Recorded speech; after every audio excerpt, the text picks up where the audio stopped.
Welcome home! The bath is ready. I'm hungry, so the bath will be after. Prepare me dinner. Sure thing. This has been the same old conversation between me and my husband for decades. My name is Karen. I'm a 59-year-old homemaker. I time the preparation of the bath and dinner to coincide with my husband's return from work. Since it's not always clear which he'll want first, I have to have both ready. Hey, bring some tea. When he says that, I simply respond, sure thing, and prepare the tea. I've been living this life for nearly 40 years, so for me, it's just as usual. I got a job right out of high school, met my future husband, who was my boss at the time, and we got married. Being the youngest of 4 siblings with 3 older brothers and with my parents getting on in years, I wanted to get married early to give them some peace of mind. Plus, I was working in an office, but frankly, it wasn't a good fit. As someone with no higher education, I was worried if I could get another job. So, getting married and retiring seemed like the best option for me. When my marriage was settled, my parents were overjoyed and shed tears of happiness. Not long after my daughter was born, they moved into a nursing home, leaving me the family home. I thought my prideful husband would oppose moving into my childhood home, but he figured it was better than renting, so we renovated it and moved in. He hardly did any housework or childcare, but the fact that we raised our daughter comfortably until adulthood is thanks to him. So I thought it was only natural to devote myself to my husband, until I saw that thing. With our daughter married and moved out, it's just the 2 of us in this house now. Our daughter, who lives nearby, checks in on us often, probably out of concern. She says she plans to continue working until she has kids. In our time, it was common for women to quit their jobs when they got married, but it seems times have changed. When I told her how impressive it is that she's doing all the housework for her husband and still working as she always has, she looked puzzled. What are you talking about? We split the housework. Her husband, having lived alone before, can clean, do laundry, and cook. I knew he was capable when it came to work, but didn't expect him to be skilled at housework too. It's quite different from Dad. She laughed as she said that. It seems that her husband, as well as her father-in-law, are good at doing housework. Indeed, a far cry from our household. It was a shock to me, who had always thought it was natural for my husband to not do housework. By the way, Mom, I have a favor to ask. Turns out, she knows someone who runs a housekeeping service and is looking for more staff to expand the business. Mom, why don't you give it a shot? When she asked that, I was taken aback. I hardly have any work experience. I've never worked a day since I got married. Considering my age, I didn't think about working now, but when I heard that many people like me were working, I became a bit interested. All right, I'll go and listen to the details next time. My daughter said that before she left. That night, when my husband came home, I told him about my daughter's visit and the home help service job. He looked at me incredulously and said, "You can't possibly go to work." After a pause, he added, "Karen, I have a business trip the day after tomorrow, so prepare my stuff." Another business trip? You've been having quite a few recently. Can't be helped. It's part of the job. In the past few years, my husband's business trips have become more frequent. He used to never go on them, but now it seems like he's gone at least once a month. And of course, I'm the one who prepares for his trips.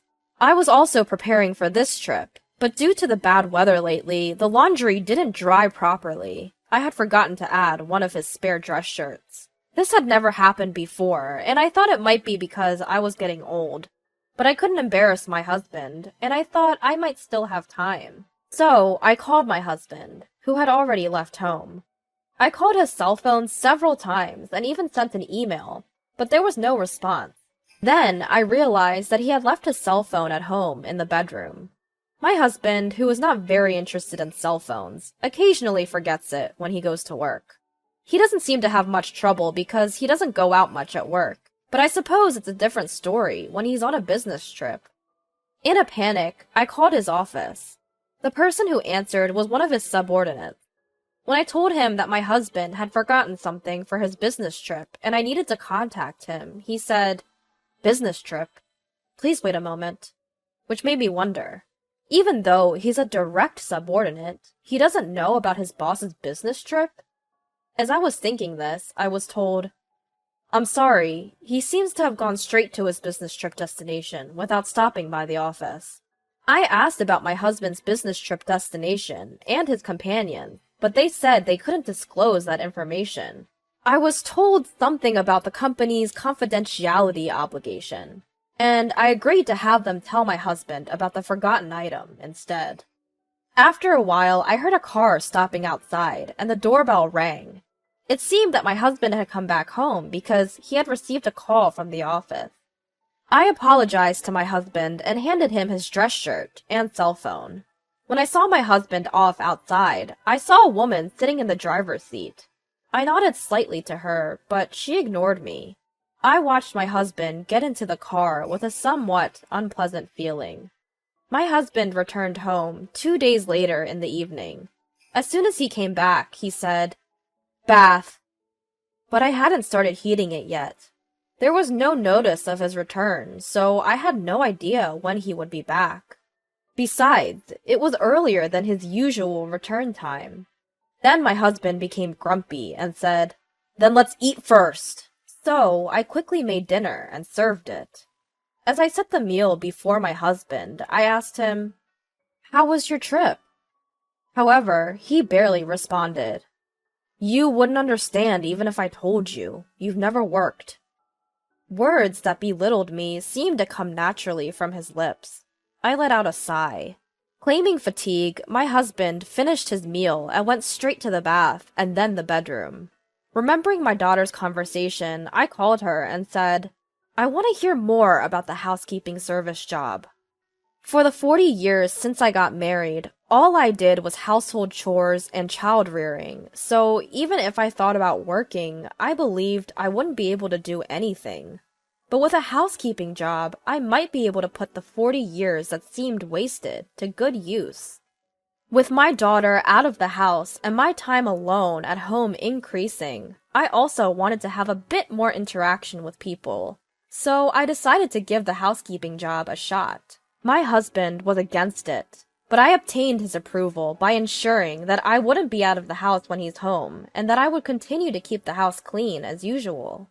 Once I started working, it felt refreshing to be able to earn money and receive appreciation for doing housework. My daughter used to thank me occasionally, but ever since it became just the two of us, my husband has never said a word of thanks. When he comes home, all he asks for is bath or dinner. And when he's relaxing, just tea. For the first time, I started to resent him. In the past, we used to have more conversations, but at some point, I realized deep down that I was being treated like a housemaid. Once I got used to the job, I was assigned a new client. A woman living alone, she seemed to be slightly younger than me. When I visited the woman's apartment, I felt I had seen her somewhere, but I couldn't remember. The woman left the house after giving me instructions, saying she had work to do. Her room was in chaos due to her busy schedule, so I started by tidying up. As I was cleaning, a photo caught my eye. I couldn't believe what I was seeing. The woman who had hired me was in the photo with my husband. That's when I realized that this woman was the driver when my husband had stopped by the house because he forgot something on his business trip. I couldn't take this photo home, so for now I decided to keep it to myself. With mixed feelings, I finished my job for the day. That night, as soon as my husband came home, he said, "I have a trip tomorrow, so hurry up and prepare for it." "Another trip?" I asked, to which my husband, who seemed grumpy, said, "I can't help it, it's my job. Unlike you, who just get paid for housework, I have a tough job." Is he so determined to look down on me? My resentment towards my husband grew. On the day my husband left for his trip, I steeled myself and entered his room. I had never imagined the day would come when I would suspect my husband of infidelity. And I guess my husband thought the same, because I found evidence of his infidelity quite easily. He had the same photo that I had seen in that woman's house. Inside his drawer, there were numerous photos, and I discovered letters from his mistress. Letters that read things like, "My wife is just a housekeeper. I'm so happy when you tell me you love me." Her name was on them. It confirmed his infidelity. I hastily consulted my daughter. Luckily, it was her day off, and she said she would come immediately. When I told her everything, my daughter was even angrier than me. "What do you want to do, Mom?" she asked. For the first time, I realized I had a choice. So I told my daughter that I wanted to get a divorce. Even though all I know is housekeeping, the fact that my husband called me a mere housekeeper ignited my anger more than it brought me sadness. I was betrayed by the husband I had devoted myself to. With that in mind, I wanted to be away from him as quickly as possible. My daughter offered that if I felt that way, I could move out and live with her. But I felt guilty about involving her husband, and above all, I own this house. I didn't want to leave my husband in this house. But I thought moving out might speed up the divorce, so I started to prepare to move and rent an apartment. My daughter found a lawyer, and I seriously started to take steps toward the divorce. A week later, I consulted with the lawyer, gathered the evidence, and wrote the divorce papers. I brought it up to my husband when he came home. "I want a divorce," I said. He scoffed. "Out of the blue? What will you do after the divorce? You've barely worked a day in your life. You think you can survive on your own?" His words hurt, and holding back tears, I replied, "Even so, it's better than living with someone who's cheating on me." He laughed. "Cheating? What are you talking about? That's not cheating. She's my lover. In other words, she's the main one and you're just the housekeeper. You didn't notice for over 10 years, and now you suddenly care? If you hadn't noticed, you could have lived here without a care in the world as a housekeeper. What a pity." He didn't even deny the affair. Was he really this terrible of a person? When I presented him with the divorce papers, he snatched them, filled them out without hesitation, and shoved them back at me. "I'm ready for a divorce anytime. I'll give you until tomorrow. If you're getting a divorce, leave this house," he said, and went to the bathroom. The next morning, for the first time in decades, I broke my routine. I didn't prepare breakfast or lunch for my husband, nor did I wake him up. I left the house early in the morning. He usually wakes up at 7. I left before that and went to a local diner. How refreshing it was, taking breakfast in a sparsely populated diner. The scene before me was so extraordinary, it felt somewhat beautiful. After a while, my cell phone started ringing several times.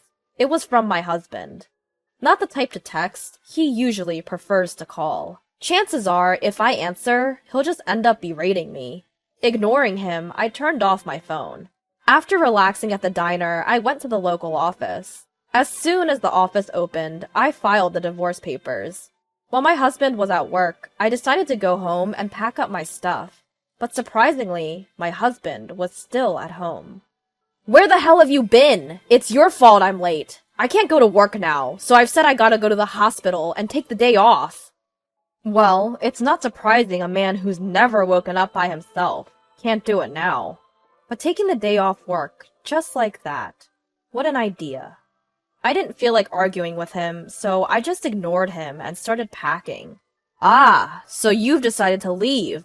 From now on, I'll invite her over." Her must be his mistress. Is he planning to kick me out and live here with her? The moment I heard that, I reached my breaking point. "So, you've been making a fool of me all this time. I've already consulted a lawyer. Be prepared, because I will definitely claim compensation for the affair." At this, my husband just laughed. "A lawyer? I can hire a competent one anytime. You don't stand a chance." I was so frustrated being ridiculed like this, I was about to respond. Suddenly, my husband clutched his stomach and crouched down in pain. I wondered what was wrong, but it seemed like he was really in pain. For a moment, I thought of leaving him like that, but if I do, there might be repercussions against me. Seeing him in such pain, I called an ambulance. The ambulance arrived quickly. I answered their questions and watched over my husband. It was decided that he would be transported to the hospital. One of the paramedics looked at me and said, "Ma'am, you should get ready too." But I responded firmly, "I can't. We're strangers now." The paramedic looked puzzled, but perhaps sensing something, they transported my husband without me accompanying him. At that moment, my husband's face was pathetically funny. When I contacted my daughter, she agreed to go to the hospital. It seems my husband will be hospitalized for a while. I only heard that his life was not in danger, but didn't ask for more details. After all, he's a stranger to me now. It'd be a problem if I develop unwanted feelings. I told my daughter, and she understood. While continuing to pack, I found another photo of my husband with his mistress. Shockingly, it was hidden in the living room drawer. In that drawer were our wedding rings, and I couldn't tell if my husband had intentionally left it there or not. But realizing I hadn't noticed it until now, I felt something was wrong with me. At the same time, anger bubbled up within me again. I thought about leaving this house, but I wasn't going to let it end with me just walking away. My husband wasn't around, and I saw this as an opportunity to act. I moved all his belongings to a rented storage unit. Half a month later, when I started living in a new apartment and finished my work for the day, I found my phone filled with missed calls from my husband. As I was about to drop my phone in surprise, another call came through. I reluctantly pressed the answer button. "Hey, where are you right now? Why can't I get into the house?" My husband's voice echoed. It seemed he had been discharged from the hospital and had returned home. I laughed. "Congratulations on your discharge. That's no longer your home, so why don't you go to your mistress's place?" "What do you mean?" he shouted, but I didn't back down. "I sold the house. You seem to be mistaken, but the house was in my name. I can do whatever I want with my belongings, and it's none of your business. Besides, I've graduated from being your housekeeper. We're already divorced, so do whatever you please." Divorce? He must have forgotten about signing the divorce papers half a month ago, or maybe he thought I wouldn't really go through with it. He seemed bewildered, but I hung up. Later, I claimed damages through a lawyer from both my ex-husband and his mistress. My ex-husband had boasted he could easily hire a competent lawyer, but given the evidence and duration of the affair, no lawyer was willing to take a losing case. Thus, I was able to secure a significant sum of money. From what my daughter heard from my ex-husband, his affair was apparently well known within his company, which made sense considering the reactions I got when I called his workplace. In reality, he wasn't on business trips, but vacationing with his mistress. But once the divorce was finalized, my ex-husband became the butt of jokes at his office for being left by his wife and having his house sold off. Apparently, he felt quite uncomfortable. His colleagues and subordinates were heartless. Furthermore, when he went to his mistress's place and she was also asked to pay damages, she complained that this wasn't what she signed up for, and left him. How could she say such a thing after getting involved with a married man? My daughter, unable to forgive her father's infidelity, cut off all contact with him afterwards, so I don't know what happened to him. Given his high pride, he might not be able to stand being laughed at work, and might have quit the job. He might have moved back to his hometown, which is far away from here. I thought I was powerless, but once housework became my job, I realized the time I'd spent wasn't wasted, and now I'm living a fulfilling life.